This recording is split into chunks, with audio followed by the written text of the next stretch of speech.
सुप्रभात।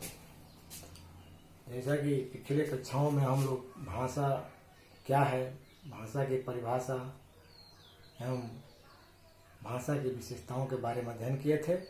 आज हम लोग भाषा की प्रकृति के विषय में अध्ययन करेंगे। भाषा की पहली प्रकृति है कि भाषा एक सामाजिक संपत्ति है। भाषा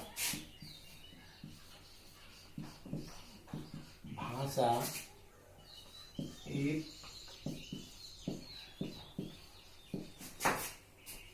सामाजिक संपत्ति है।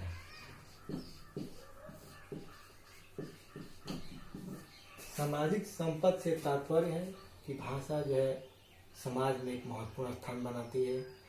भाषा के द्वारा ही हम समाज में अपना पहचान छोड़ते हैं, इसीलिए भाषा जो है सामाजिक संपत्ति है।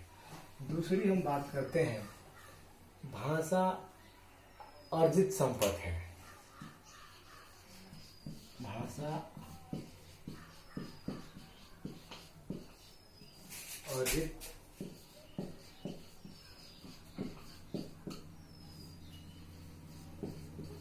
संपत्ति है। अर्जित संपत्ति से तात्पर्य है बच्चों कि हम भाषा को अर्जित करते हैं, क्योंकि हम जिस समाज में जाते हैं, जिस वातावरण में जाते हैं, जिस राज्य में जाते हैं, जिस देश में जाते हैं, वहाँ की भाषा को हम अर्जित करते हैं। इसी प्रकार तीसरा है, भाषा पैतृक संपत्ति नहीं है। भाषा पैतृक संपत्ति नहीं है, क्योंकि भाषा जो हमारे पिता के द्वारा दी जाती है, कि जरूरी नहीं कि मैं उसी को ग्रहण करूं। हम भाषा समाज के अन्य वर्गों द्वारा भी ग्रहण करते हैं, भाषा दूसरे से भी ग्रहण करते हैं। जिस प्रकार का वातावरण मिलता है हमको, उस प्रकार की भाषा हम ग्रहण करते हैं। इसी प्रकार चौथा है,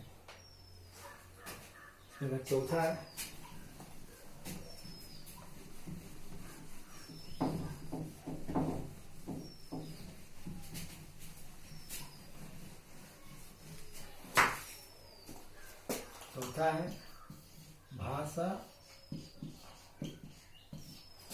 परिवर्तनशील होती है।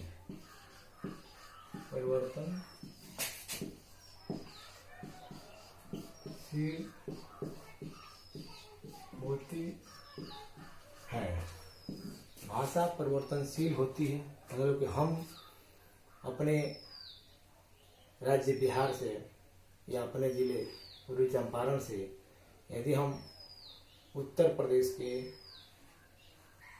अयोध्या जिले में जाते हैं, जहाँ पे राम जन्मभूमि की चर्चा हो रही है, तो वहाँ की भाषा अवधी है, वहाँ की बोली अवधी है और भाषा हिंदी है। हिंदी भाषा में तरह तो वहाँ पे अवधी बोली को बोलते हैं। तो वहाँ पे जाने के बाद हम कुछ दिन वहाँ रहेंगे, तो हमारी जो भाषा है भोजपुरी, वहाँ जाके परिवर्तनशील हो जाएगी। वहाँ हम अवधी भाषा धीरे धीरे सीख लेंगे और अवधी भाषा को बोलने का प्रयास करेंगे। तो बच्चों, इस प्रकार से भाषा परिवर्तनशील होती है। और पांचवा है, भाषा गतिशील होती है।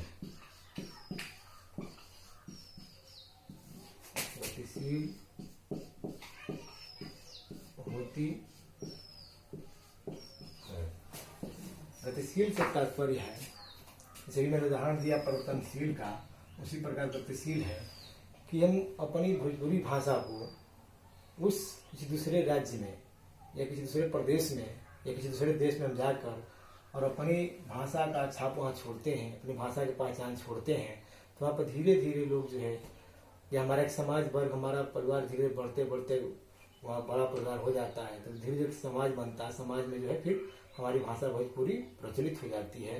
तो हमारी भाषा पूर्वी चंपारण मोतिहारी से पहुँच के वहाँ पे अपने स्थान को ग्रहण कर ली, तो यहाँ पर गतिशील हो गई। हम बात करेंगे कि भाषा कठिन से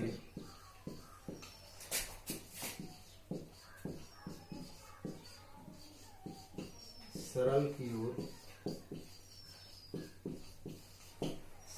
ओर जाती है। इसके से तात्पर्य है कि शुरू में हमें कोई भी भाषा सीखने में कठिनता महसूस होती है। जैसे हम बंगलौर चले जाएं तो वहाँ की जो लैंग्वेज है अधिकांश इंग्लिश में बोली जाती है, अंग्रेजी बोली जाती है, तो हमको अंग्रेजी सीखने में थोड़ा कठिनाई महसूस होता है शुरू में। लेकिन धीरे धीरे जब वहाँ पर हम रहने लगते हैं, वहाँ के वातावरण में घुलने मिलने लगते हैं, तो हमारे लिए भाषा क्या होती है, एकदम सरल हो जाती है। तो इस प्रकार हम आज चर्चा किए भाषा की प्रकृति, नेचर ऑफ लैंग्वेज क्या है, क्योंकि इसके द्वारा ही हम भाषा में विकास करते हैं। तो फिर से एक बार हम दोबारा रिविजन कर लेते हैं कि भाषा की पहली प्रकृति है कि भाषा अर्जित संपत्ति है, हम उसको अर्जित करते हैं, न कि पैतृक संपत्ति है। फिर अब हम लोग नेक्स्ट क्लास में भाषा की कार्यों के बारे में चर्चा करेंगे। धन्यवाद।